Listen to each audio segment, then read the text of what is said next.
नमस्कार। कक्षा 9 से जो मोस्ट पर्सन हैं कौन कौन से बन सकते हैं इनकी हम चर्चा कर रहे थे। तो देखो, एक तो प्रश्न ये बन सकता है कि बीकानेर प्रजामंडल की स्थापना कहाँ हुई थी।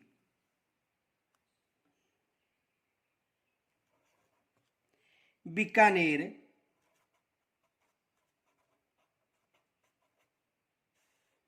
प्रजामंडल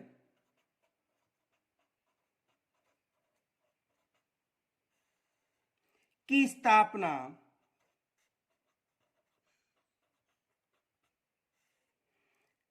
बीकानेर प्रजामंडल की स्थापना कहाँ हुई थी।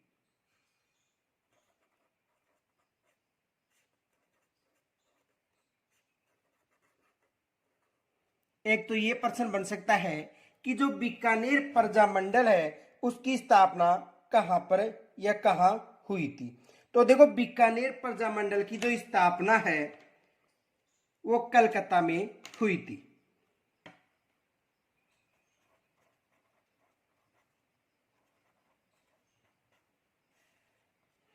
दूसरा प्रश्न ये बन सकता है कि बीकानेर प्रजामंडल है, यानी कहने का मतलब है कि मग्गाराम वेद्य का संबंध किस प्रजामंडल से है। तो मग्गाराम वेद्य का जो संबंध है वो किस प्रजामंडल से है? बीकानेर प्रजामंडल से। नोट,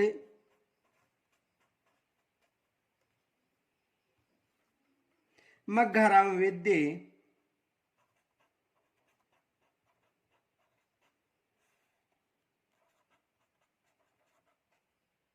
का संबंध, यानी मग्गाराम वेद्य का संबंध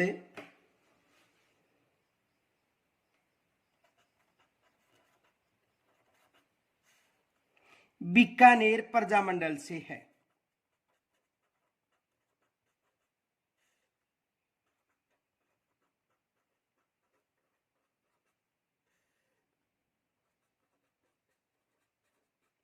किस प्रजामंडल से है, यानी जो मग्गाराम है उनका संबंध किस प्रजामंडल से है? बीकानेर प्रजामंडल से।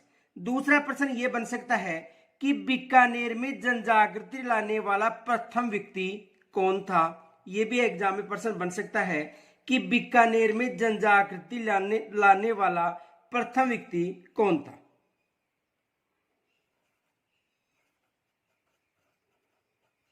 बीकानेर में जनजागृति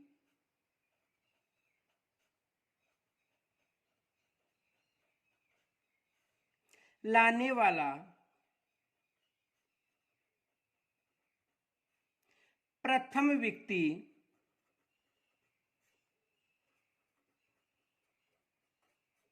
कौन था। यह भी एग्जाम में प्रश्न बन सकता है कि बीकानेर में जनजागृति लाने वाला प्रथम व्यक्ति कौन था। तो बीकानेर में जनजागृति लाने वाला चूरू के स्वामी गोपाल दास थे।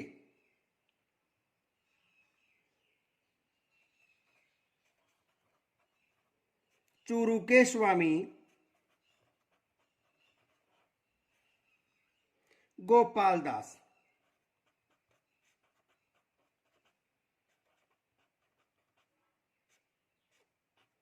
चूरू के स्वामी गोपाल दास थे जो बीकानेर में सबसे पहले जनजागृति लाए थे। तो ये भी मोस्ट प्रश्न वाला यहां से भी एग्जाम में प्रश्न बन सकता है। दूसरा प्रश्न ये बन सकता है कि राजस्थान में जन आंदोलन सर्वप्रथम कहां प्रारंभ हुआ था।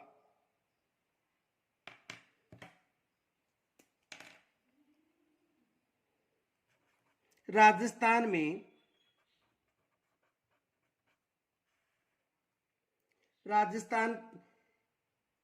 का जन आंदोलन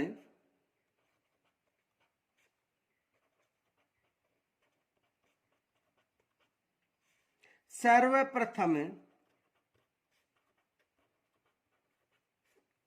कहां पर प्रारंभ हुआ था।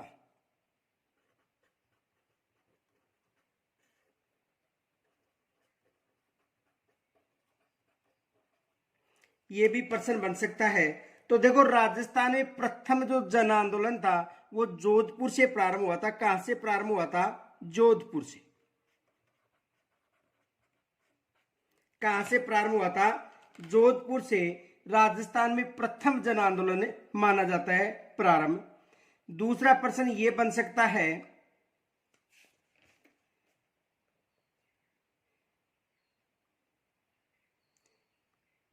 कि जैसलमेर का पहला समाचार पत्र कौन सा है?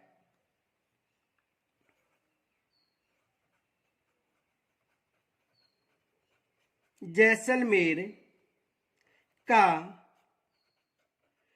प्रथम समाचार पत्र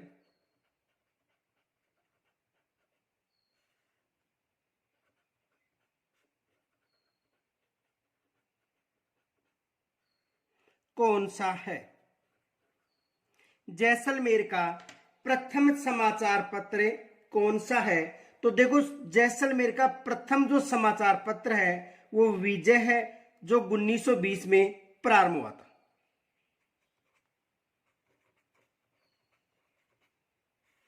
विजय। और कब प्रारंभ हुआ था? 1920 में। ये याद रखना कि जैसलमेर का प्रथम समाचार पत्र कौन सा है? विजय है। और ये कब प्रारंभ हुआ था? 1920 में। दूसरा प्रश्न ये बन सकता है कि जैसलमेर में माहेश्वरी समाज नवयुवक मंडल का गठन कब किया गया था? जैसलमेर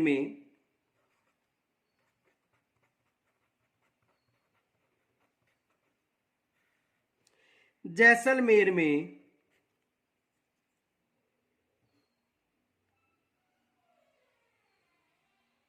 माहेश्वरी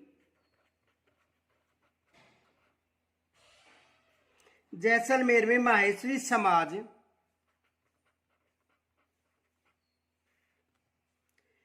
नवयुवक मंडल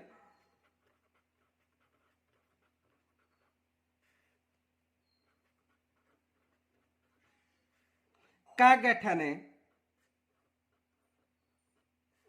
कब किया गया था? कब किया गया था? यह भी एग्जाम में प्रश्न बन सकता है कि जैसलमेर में माहेश्वरी समाज नवयुवक मंडल का गठन कब किया गया था। यह भी एग्जाम में प्रश्न बन सकता है। तो देखो, माहेश्वरी जो समाज नवयुवक मंडल है इसका गठन 1932 में किया गया था। कब किया गया था? 1932 में। कब किया गया था? 1932 में। दूसरा प्रश्न यह बन सकता है कि मेवाड़ प्रजामंडल की स्थापना किसने की थी? मेवाड़ प्रजामंडल की स्थापना किसने की थी?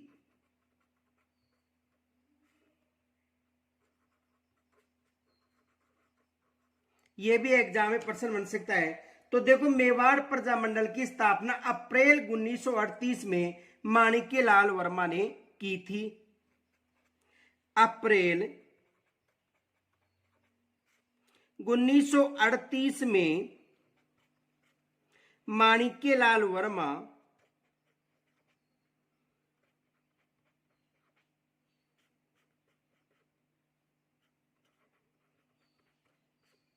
ने की थी। यानी मेवाड़ प्रजामंडल की स्थापना 1938 में, अप्रैल 1938 में किन्होंने की थी? माणिक्यलाल वर्मा ने की थी। तो एग्जाम में यह भी प्रश्न बन सकता है। और इस प्रजामंडल, जो मेवाड़ प्रजामंडल था, इसकी अध्यक्षता तो किन्होंने की थी? ये आपको कमेंट्स के द्वारा बताना, क्योंकि पीछे बताया था कि मेवाड़ प्रजामंडल की अध्यक्षता किसने की थी। पीछे के वीडियो में आपको बताया गया था। दूसरा प्रश्न यह बन सकता है कि पंडित नयूनराम शर्मा का संबंध किस प्रजामंडल से है। पंडित नयूनराम शर्मा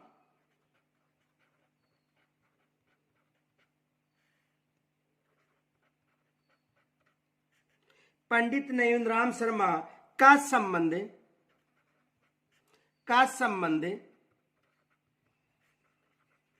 किस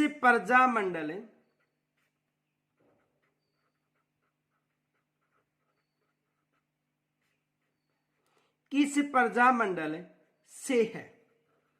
तो देखो, जो पंडित नयूनराम शर्मा है इसका जो संबंध है कोटा प्रजामंडल से। किस प्रजामंडल से है? कोटा प्रजामंडल से। कोटा प्रजामंडल।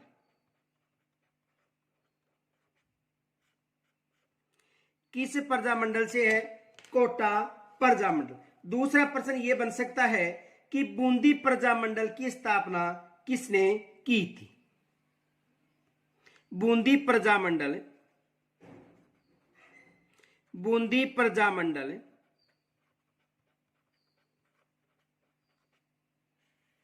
की स्थापना किसने की थी?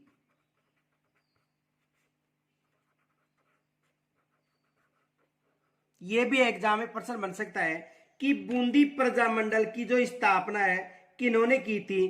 कांतिलाल ने की थी।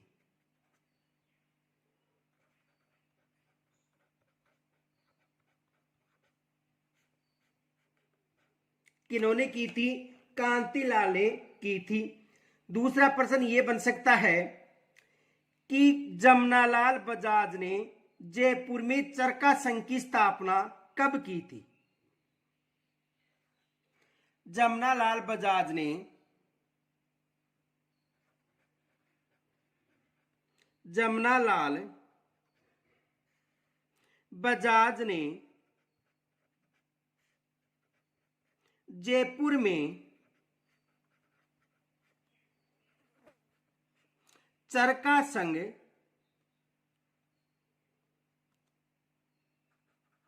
की स्थापना कब की थी? यह भी प्रश्न बन सकता है। तो देखो, जमनालाल बजाज ने जयपुर में 1927 की बात है, 1927 में किसकी स्थापना की थी? चरखा संघ की स्थापना की थी। दूसरा प्रश्न यह बन सकता है कि जयपुर में जनजागृति कार्य का श्री गणेश किन्होंने किया था? तो यह भी याद रखना किन्होंने किया था। जयपुर में यदि जनजागृति का श्री गणेश की बात की जाए तो अर्जुनलाल सेठी ने की थी। किन्होंने की थी? अर्जुनलाल सेठी ने। यह भी प्रश्न बन सकता है। देखो, प्रश्न याद रखना, नोट। जयपुर में जनजागृति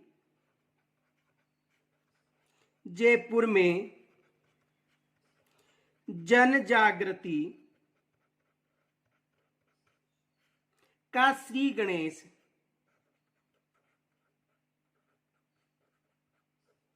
अर्जुनलाल सेठी ने किया था। अर्जुनलाल सेठी। किन्होंने किया था? अर्जुनलाल सेठी ने जयपुर में जो जनजागृति थी इसका श्री गणेश किया था। तो यहां से भी एग्जाम में प्रश्न बन सकता। देखो, आगे कौन से प्रश्न बन सकते हैं।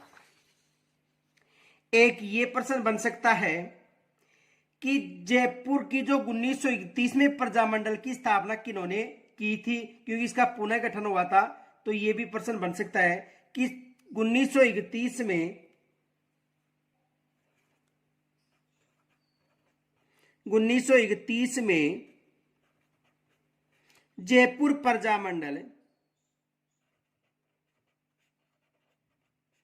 जयपुर प्रजामंडल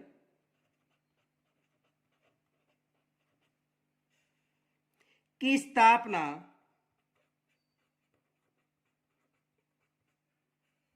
किसने की थी?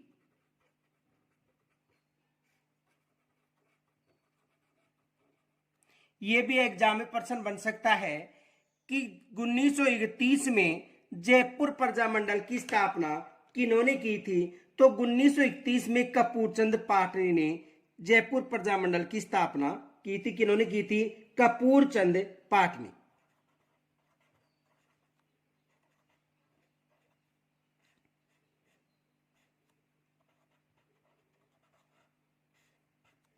किन्होंने की थी? कपूरचंद पाटनी ने जयपुर में 1931 में जयपुर प्रजामंडल की स्थापना की थी, जो राजस्थान की प्रथम प्रजामंडल मानी जाती है। यह है राजस्थान की प्रथम प्रजामंडल, ये भी याद रखना।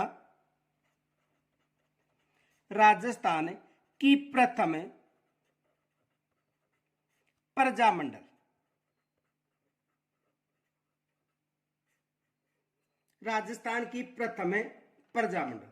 दूसरा प्रश्न यह बन सकता है कि हीरालाल शास्त्री ने जयपुर प्रजामंडल की अध्यक्षता कब की थी? यह भी एग्जाम में प्रश्न बन सकता है कि हीरालाल शास्त्री ने, किन्होंने? हीरालाल शास्त्री ने जयपुर प्रजामंडल की स्थापना कब की थी?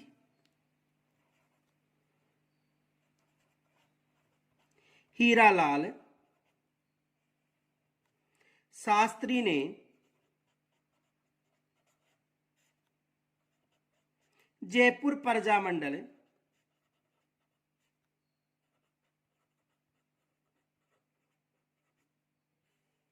की स्थापना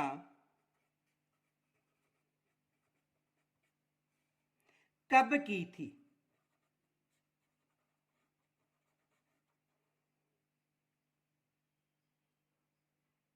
सॉरी, हीरालाल शास्त्री ने जयपुर प्रजामंडल की अध्यक्षता, स्थापना नहीं, अध्यक्षता।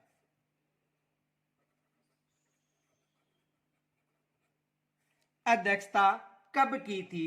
यानी हीरालाल शास्त्री ने जयपुर प्रजामंडल की अध्यक्षता कब की थी?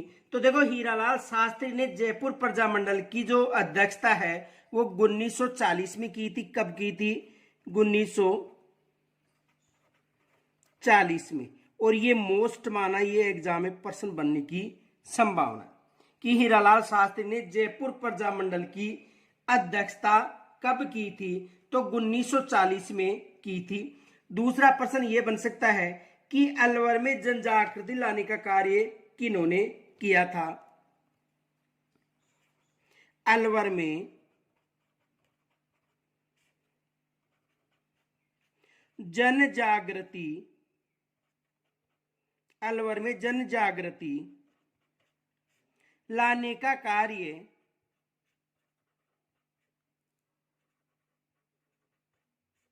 किन्होंने किया था? यह भी एग्जाम में प्रश्न बन सकता है कि अलवर में जनजागृति लाने का जो कार्य था वो किन्होंने किया था? तो देखो, अलवर में यदि जनजागृति के बारे में पूछा जाता है तो पंडित हरिनारायण शर्मा। किन्होंने किया था? पंडित हरिनारायण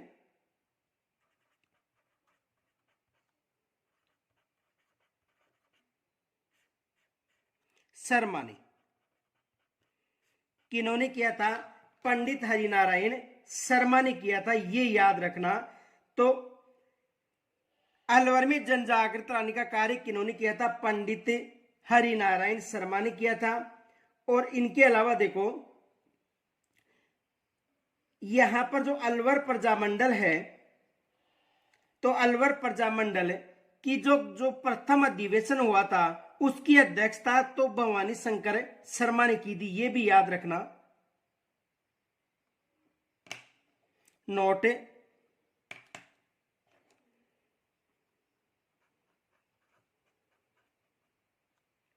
अलवर प्रजामंडल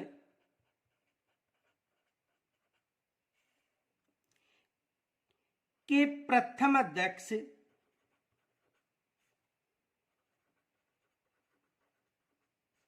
कौन थे? भवानी शंकर शर्मा।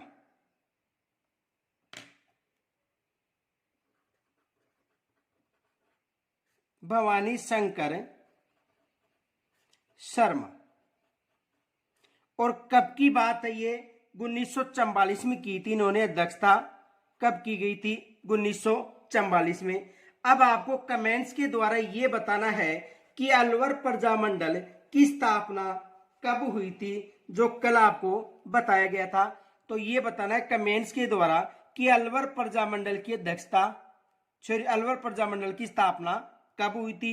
ये आपको कमेंट्स के द्वारा बताना है। देखो, कमेंट्स के द्वारा ये बताना है आपको, अलवर प्रजामंडल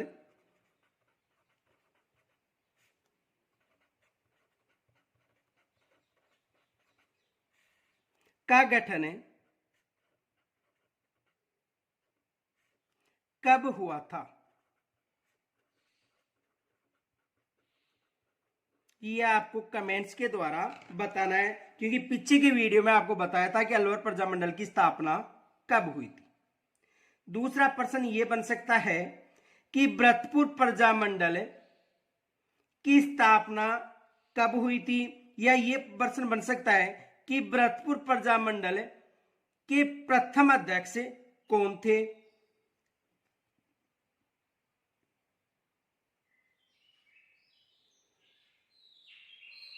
देखो, 1938 में 1938 में राज्य के बाहर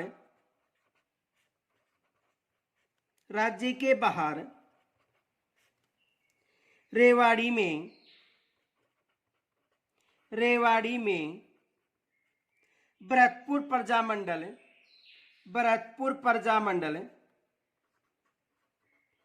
भरतपुर प्रजामंडल की स्थापना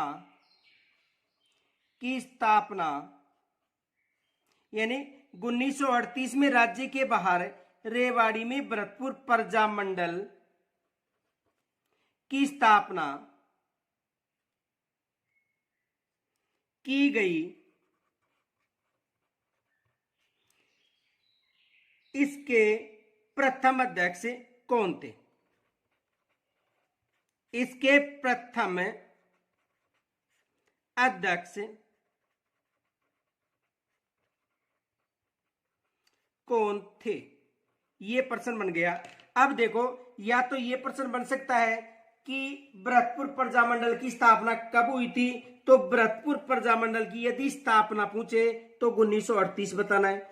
दूसरा ये प्रश्न बन सकता है कि भरतपुर प्रजामंडल की स्थापना कहां पर हुई थी, तो भरतपुर प्रजामंडल की स्थापना कहां पर हुई थी? रेवाड़ी में हुई थी। और तीसरा प्रश्न इसका अध्यक्ष पूछा जा सकता है, तो इसका अध्यक्ष कौन था? गोपीलाल यादव। अध्यक्ष कौन था? गोपीलाल यादव।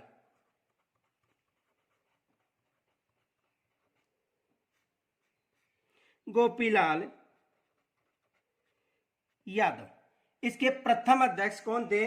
गोपीलाल यादव। तो यहां से 3 प्रश्न बन गए। एक प्रश्न, प्रजामंडल की स्थापना कब, कहां पर हुई, और अध्यक्ष कौन था? तो अध्यक्ष कौन था? गोपीलाल यादव। दूसरा प्रश्न यह बन सकता है कि धौलपुर प्रजामंडल की स्थापना कब हुई थी।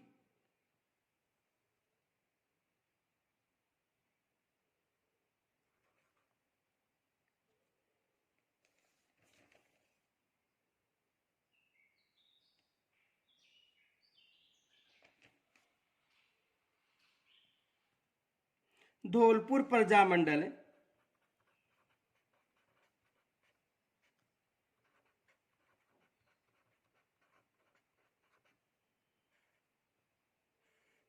की स्थापना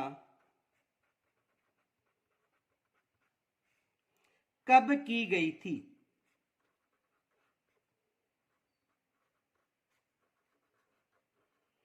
तो देखो, जो धौलपुर प्रजामंडल है इसकी स्थापना कब हुई थी? 1936 में हुई थी। कब हुई थी? 1936 में। अब देखो, यहां से एक प्रश्न ये भी बन सकता है कि इसके अध्यक्ष कौन थे। तो देखो, इसके अध्यक्ष थे कृष्ण दत्त पालीवाल अध्यक्ष, इसकी स्थापना किन्होंने की थी? इसकी स्थापना कृष्णदत्त पालीवाल ने की थी। किन्होंने की थी? कृष्णदत्त पालीवाल ने, ये याद रखना, कृष्णदत्त पालीवाल। किन्होंने की थी? कृष्णदत्त पालीवाल ने की थी। दूसरा प्रश्न ये बन सकता है कि धौलपुर में जन चेतना का कार्य किसने किया था? यानी धौलपुर से जो जन चेतना का कार्य प्रारंभ किया गया, ये किसने किया था? ये भी एग्जाम में प्रश्न बन सकता है।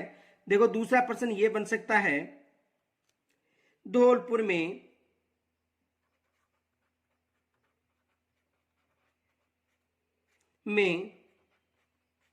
जन जागृति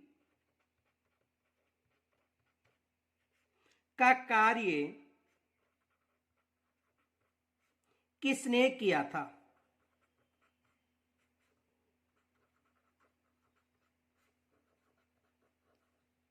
धौलपुर में जन जागृति का कार्य किसने किया था? तो धौलपुर से यदि जन जागृति कार्य की बात करें तो किन्होंने किया था? स्वामी श्रद्धानंद।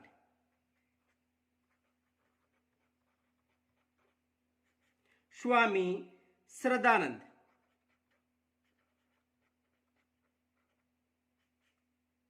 किन्होंने किया था? स्वामी श्रद्धानंद ने धौलपुर से जन जागृति का कार्य किया था।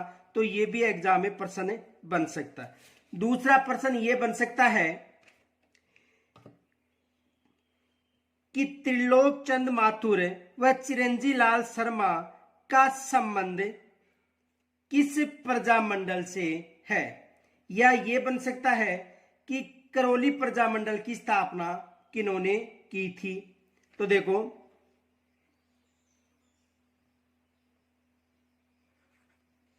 त्रिलोक चंद माथुर, त्रिलोक चंद माथुर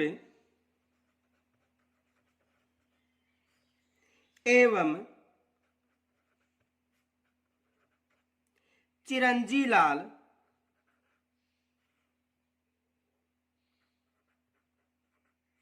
शर्मा का संबंध किस प्रजामंडल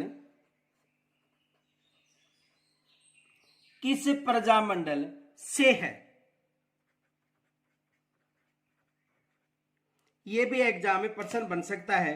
तो देखो त्रिलोक चंद माथुर और यदि चिरंजीलाल शर्मा की बात की जाती है तो इनका जो संबंध है वो करौली प्रजामंडल से। किस प्रजामंडल से है? करौली प्रजामंडल। करौली प्रजामंडल किस प्रजामंडल से है? करौली प्रजामंडल से है। और करौली प्रजामंडल की स्थापना कब की गई थी? 1938 में। यह भी याद रखना, कब की गई थी? 1938 में। यानी इनका संबंध किस प्रजामंडल से है? करौली प्रजामंडल से। और करौली प्रजामंडल की स्थापना कब की गई थी? 1938 में। दूसरा प्रश्न यह बन सकता है कि नरेंद्र मंडल का गठन कब हुआ था?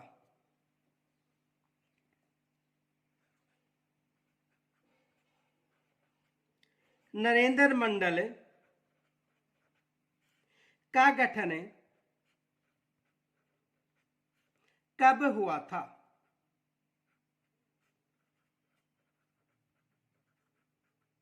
यह भी एग्जाम में प्रश्न बन सकता है कि नरेंद्र मंडल का गठन कब हुआ था? तो 1921 में। कब हुआ था? 1921 में नरेंद्र मंडल का गठन हुआ था। तो एग्जाम में यह भी प्रश्न बन सकता है, जो राजाओं का एक मंडल था, यह भी याद रखना। नरेंद्र मंडल का मतलब ये राजाओं का एक संगठन या मंडल था। इसकी स्थापना कब हुई थी? 1921 में।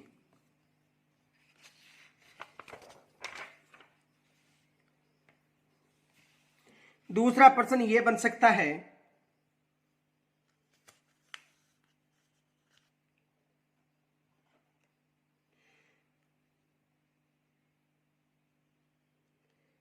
भूपेंद्र नाथ त्रिवेदी का संबंध किस प्रजामंडल से है?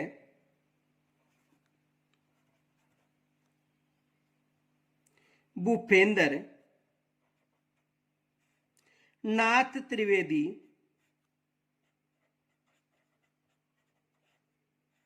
का संबंध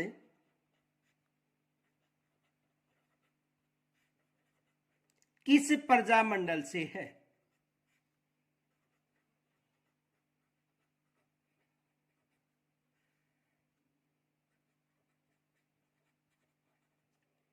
तो देखो, भूपेंद्र नाथ त्रिवेदी का जो संबंध है वो बांसवाड़ा प्रजामंडल से है। किस प्रजामंडल से है? बांसवाड़ा प्रजामंडल से। ये भी याद रखना, किस प्रजामंडल से है? बांसवाड़ा प्रजामंडल।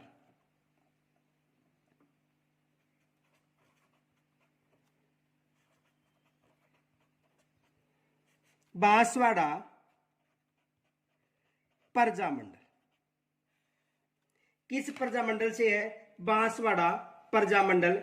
और इनके अलावा देखो, जो गोकुल भाई भट्ट है, इसका प्रश्न भी बन सकता है कि गोकुल भाई भट्ट का संबंध किस प्रजामंडल से है? तो इसका सिरोही से है। दूसरा प्रश्न ये बन सकता है, गोकुल भाई भट्ट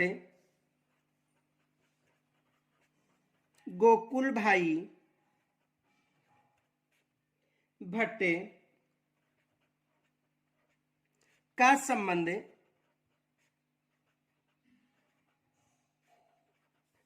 किस प्रजामंडल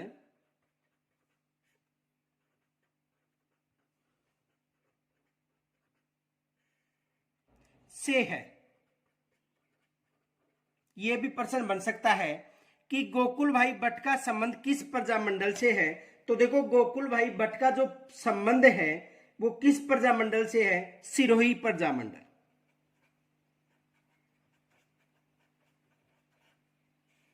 सिरोही प्रजामंडल किस प्रजामंडल से है? सिरोही प्रजामंडल से है। और आपको कमेंट्स के द्वारा यह बताना है कि सिरोही प्रजामंडल की स्थापना कब की गई थी। यह आपको कमेंट्स के द्वारा बताना है कि सिरोही प्रजामंडल की स्थापना कब की गई थी। दूसरा प्रश्न यह बन सकता है,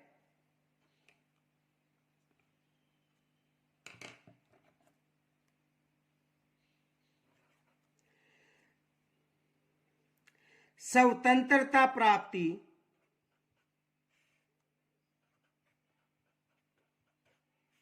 के समय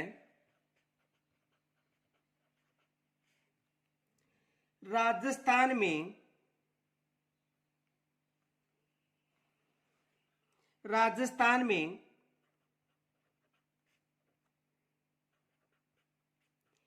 कितनी रियासत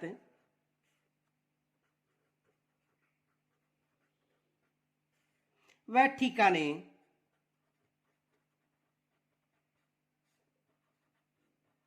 थे? यह भी प्रश्न बन सकता है। कब की बात है? यानी स्वतंत्रता प्राप्ति के समय राजस्थान में कितने ठिकाने व रियासत थी। यह भी एग्जाम में प्रश्न बन सकता है। तो देखो, 19 रियासतें व 3 ठिकाने। 19 रियासत व 3 ठिकाने और एक केंद्र शासित प्रदेश था।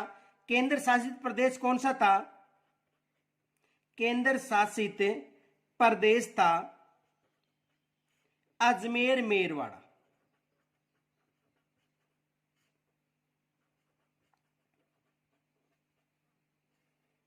केंद्र शासित प्रदेश कौन सा था? अजमेर मेरवाड़ा। दूसरा प्रश्न यह बन सकता है कि एकीकरण के प्रथम चरण मत्स्य संघ का उद्घाटन कब हुआ था? एकीकरण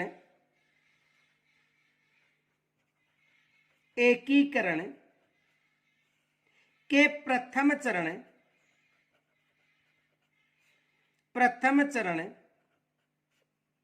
मत्स्य संघ का उद्घाटन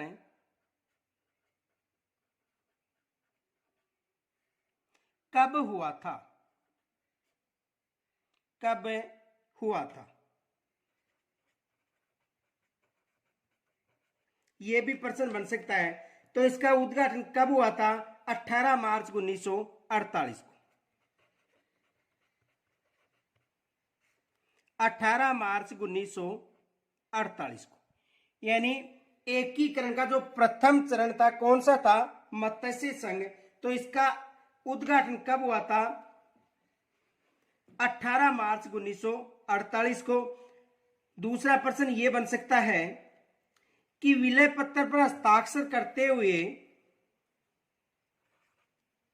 विलय पत्र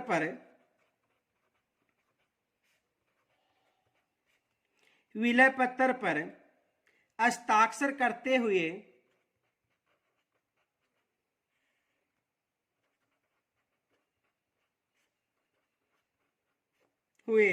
किसने कहा था?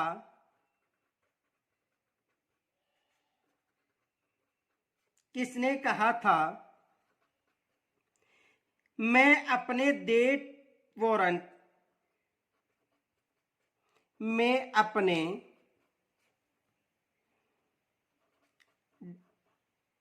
डेथ यानी मृत्यु वारंट यानी मृत्यु प्रमाण पत्र पर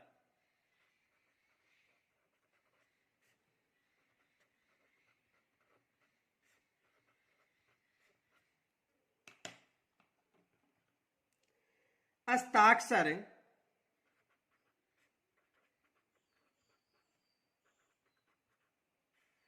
कर रहा हूं।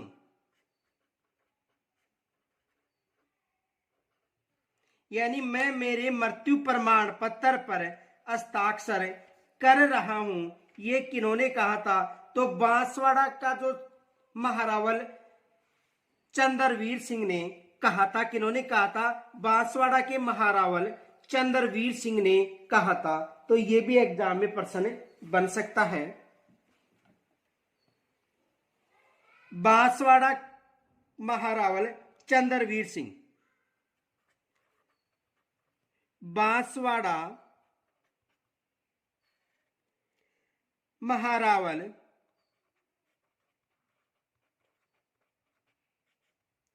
चंद्रवीर सिंह।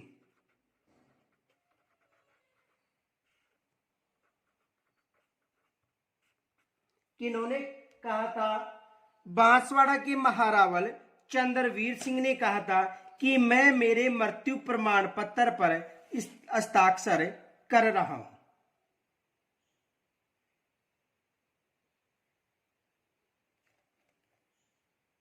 दूसरा प्रश्न यह बन सकता है कि किस समिति की सिफारिश पर मत्स्य संघ को राजस्थान में मिलाया गया था? यह भी प्रश्न बन सकता है। किस समिति की सिफारिश पर, किस समिति की सिफारिश पर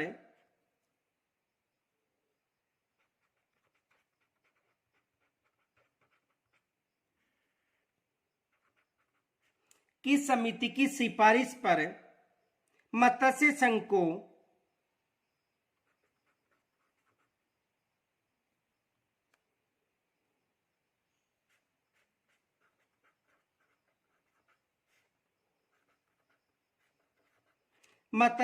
को राजस्थान में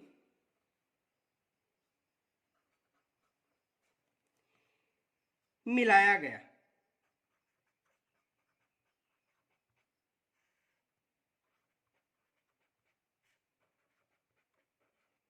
तो देखो, डॉक्टर शंकरराव देव समिति की सिफारिश पर, डॉक्टर शंकरराव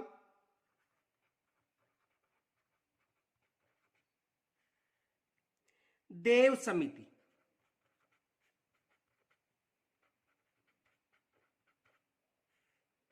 किसकी सिफारिश पर? डॉक्टर शंकर देव राव की समिति पर इसे राजस्थान में मिलाया गया था। दूसरा प्रश्न ये बन सकता है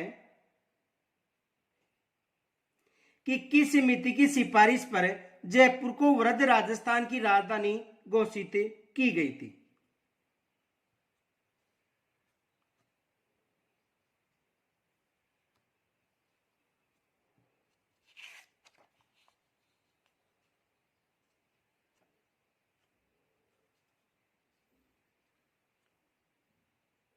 किस समिति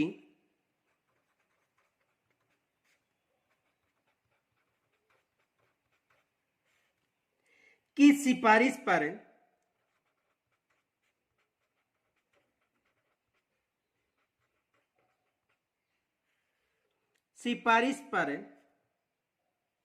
जयपुर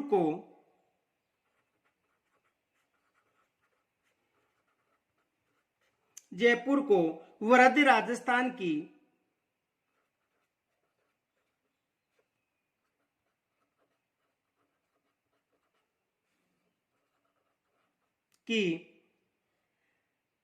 राजधानी घोषित किया गया था। राजधानी घोषित किया गया था।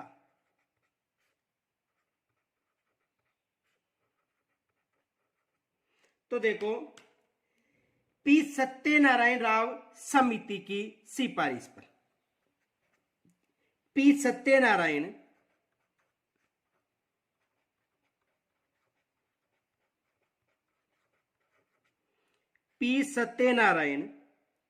राव समिति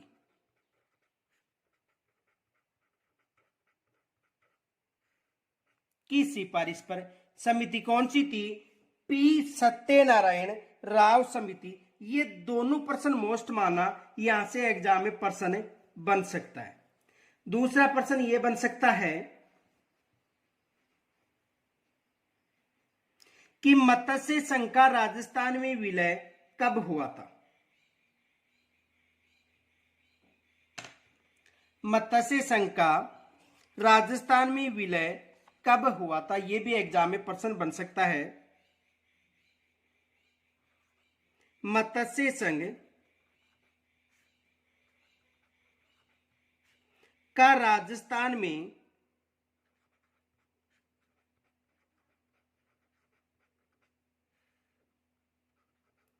विलय कब हुआ था?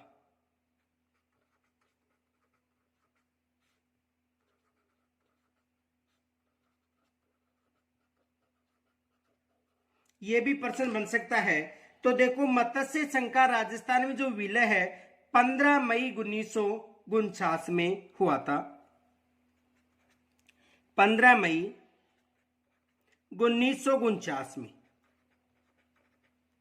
कब हुआ था? 15 मई 1949 में इसका विलय हुआ था। दूसरा प्रश्न यह बन सकता है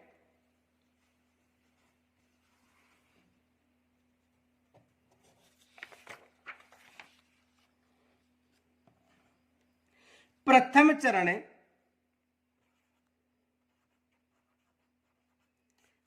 चरण कौन सा था? मत्स्य संघ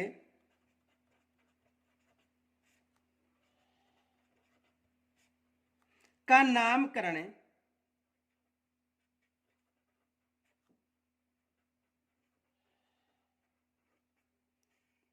किसने किया था? किसने किया था? यानी कहने का मतलब जो प्रथम चरण था, और प्रथम चरण का नाम था मत्स्य संघ, तो ये नाम किन्होंने दिया था? यानी प्रथम चरण का जो नाम मत्स्य संघ था, ये किन्होंने दिया था? तो देखो, प्रथम चरण का जो मत्स्य संघ नाम था के एम मुंशी ने दिया था। किन्होंने दिया था? के एम मुंशी ने। ये याद रखना, किन्होंने दिया था? के एम मुंशी, कन्हैयालाल माणिक्यलाल मुंशी। के एम मुंशी ने, यानी कन्हैयालाल माणिक्यलाल ने दिया था। और ये प्रारूप समिति के सदस्य भी थे। ये भी याद रखना, किसके सदस्य थे? प्रारूप समिति के सदस्य। दूसरा प्रश्न ये बन सकता है जो कमेंट्स के द्वारा आपको बताना है प्रथम व द्वितीय चरण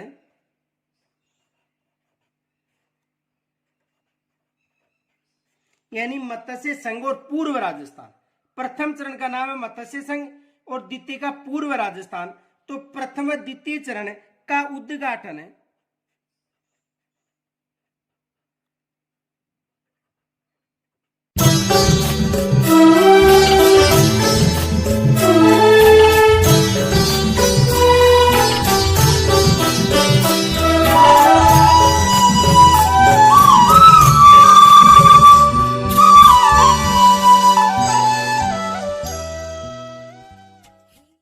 प्रथम व द्वितीय चरण का उद्घाटन किसने किया था, यह भी एग्जाम में प्रश्न बन सकता है।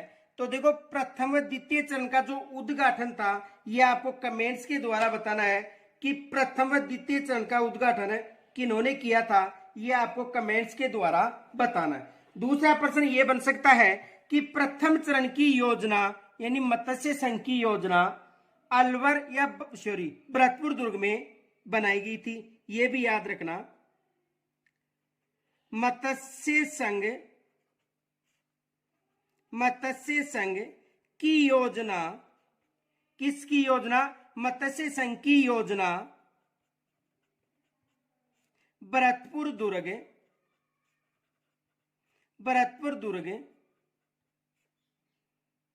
में बनाई थी।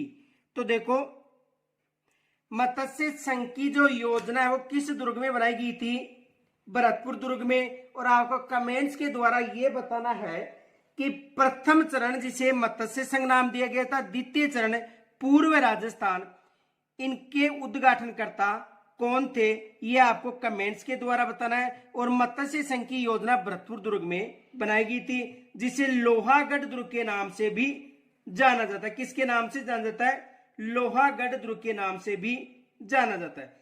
दूसरा प्रश्न यह बन सकता है कि एकीकरण के तीसरे चरण यानी संयुक्त राजस्थान संघ का उद्घाटन किन्होंने किया था। देखो एकीकरण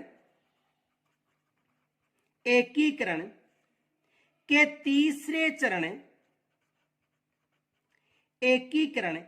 तीसरे चरण और तीसरे चरण का नाम क्या था, संयुक्त राजस्थान संघ।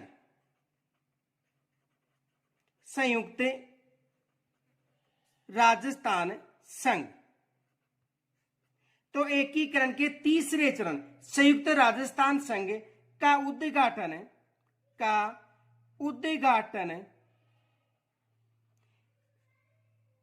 किन्होंने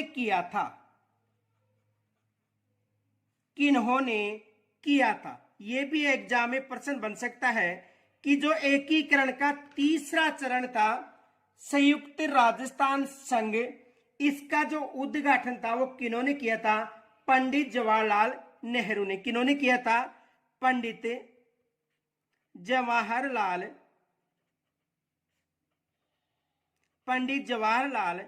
नेहरू ने एकीकरण के तीसरे चरण का उद्घाटन किया था, यह भी प्रश्न बन सकता है। दूसरा प्रश्न यह बन सकता है वृहत्तर राजस्थान का उद्घाटन किसने किया था।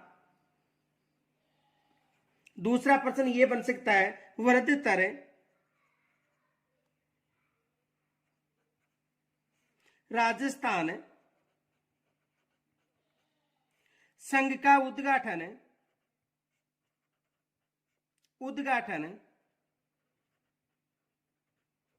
किन्होंने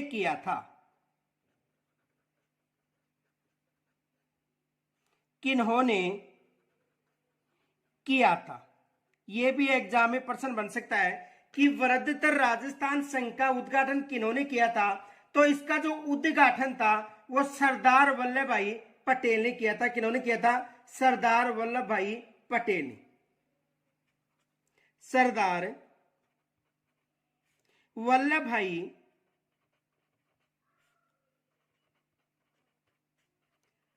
पटेल किन्होंने किया था, सरदार वल्लभ भाई पटेल ने इसका उद्घाटन किया था, यह भी एग्जाम में प्रश्न बन सकता है। दूसरा प्रश्न ये बन सकता है,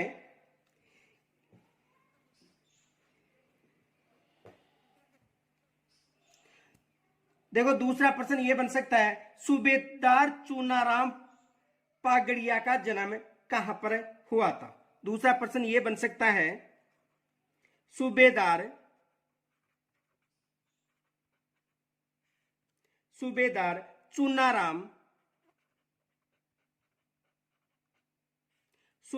चूनाराम फागड़िया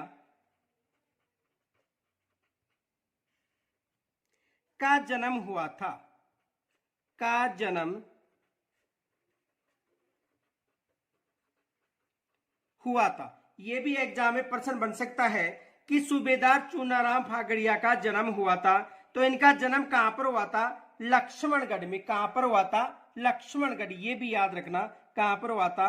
लक्ष्मणगढ़, यानी लक्ष्मणगढ़ सीकर में हुआ था, लक्ष्मणगढ़ सीकर।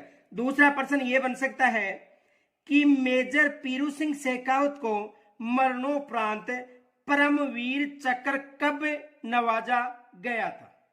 दूसरा प्रश्न यह बन सकता है कि मेजर पीरू सिंह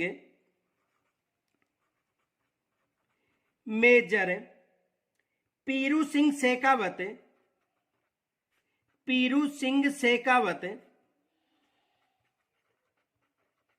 मेजर पीरू सिंह शेखावत को मरणोपरांत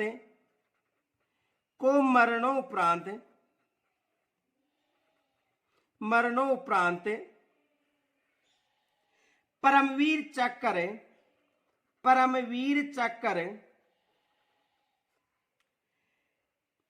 चक्र से कब नवाजा गया था। परमवीर चक्र से कब नवाजा गया था। यह भी एग्जाम में प्रश्न बन सकता है कि कब नवाजा गया था। तो देखो मेजर जो पीरू सिंह जो शेखावत है, इनको मरणोपरांत जो परमवीर चक्र दिया गया था वो 1952 में दिया गया था। कब दिया गया था? 1952 में। ये याद रखना, कब दिया गया था? 1952 में दिया गया था। और मेजर पीरू सिंह शेखावत का जो जन्म था वो कहां पर हुआ था? तो देखो रामपुरा बेरी गांव में 20 मई 1918 को इनका जन्म हुआ था। ये भी याद रखना, देखो इनका जन्म कहां पर हुआ था? जन्म हुआ था 20 मई 1918 को। 20 मई 1918, यानी इनका जन्म हुआ था 20 मई 1918 को। कहां पर हुआ था? रामपुरा बेरी, जो कहां पर है ये गांव? झुंझुनू में। कहां पर है? झुंझुनू में। ये भी याद रखना, इनका जन्म कब हुआ था? 20 मई 1918 को। और कहां पर हुआ था? रामपुरा बेरी गांव में इनका जन्म हुआ था। दूसरा प्रश्न ये बन सकता है कि भारत का सर्वोच्च शौर्य सैन्य अलंकरण यानी पुरस्कार कौन सा है। ये भी आ सकता है एग्जाम में। तो देखो दूसरा प्रश्न ये बन सकता है कि भारत का सर्वोच्च शौर्य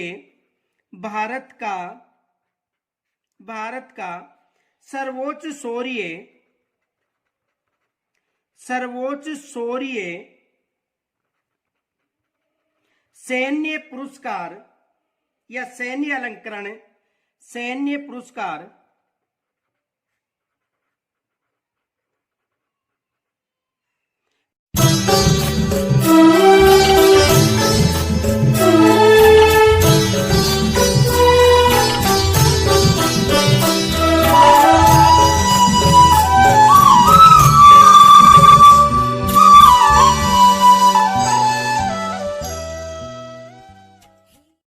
कौन सा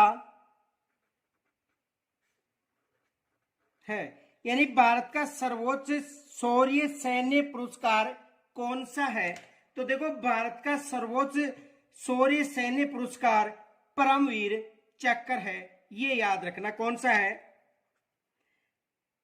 परमवीर चक्र। परमवीर चक्र कौन सा पुरस्कार है? परमवीर चक्र। दूसरा प्रश्न ये बन सकता है ओ बच्चों तुम्हें दिखाऊं झांकी हिंदुस्तान की नामक प्रसिद्ध गीत किसने लिखा था। देखो प्रश्न ये बन सकता है, ओ बच्चों तुम्हें दिखाएं, ओ बच्चों तुम्हें दिखाएं, बच्चों तुम्हें दिखाएं, तुम्हें दिखाएं झांकी हिंदुस्तान की, झांकी हिंदुस्तान की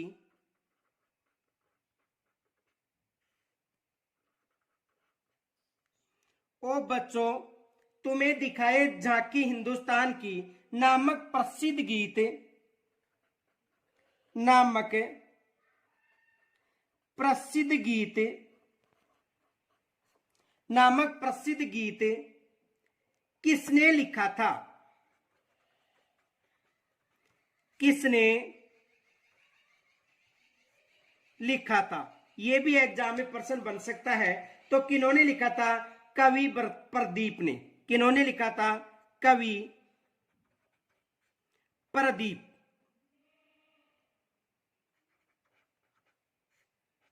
किन्होंने लिखा था, कवि प्रदीप ने ये लिखा था। दूसरा प्रश्न ये बन सकता है,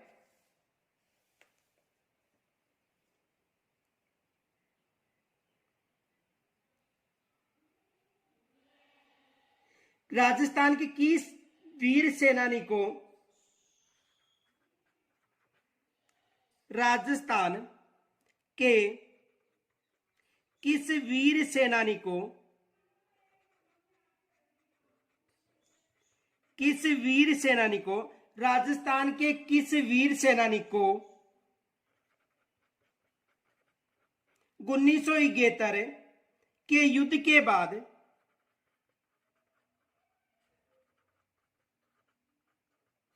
राजस्थान के किस वीर सेनानी को 1971 के युद्ध के बाद पाकिस्तान ने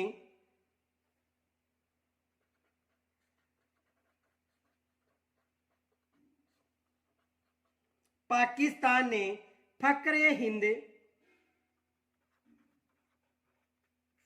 फक्र ए हिंद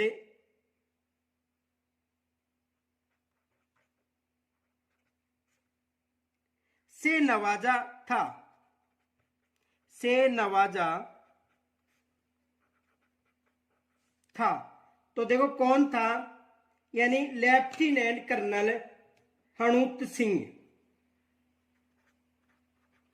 लेफ्टिनेंट कर्नल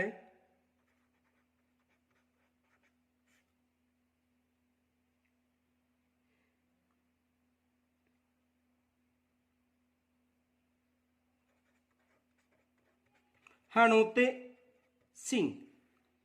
और इनका संबंध किस जिले से है, बाड़मेर जिले से है।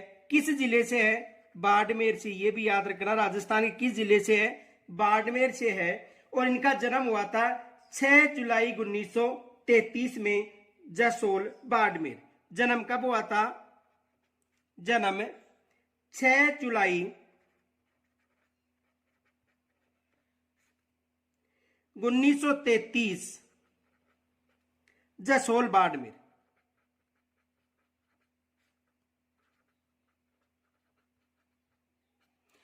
तो आज हमारा जो कक्षा 9 का जो संपूर्ण प्रश्न उत्तरी कोर्स है वो समाप्त हो गया। कल हम कक्षा 10 से जो कला संस्कृति और साहित्य संबंधी जो रचना है उसके जो महत्वपूर्ण प्रश्न है उनकी चर्चा करेंगे।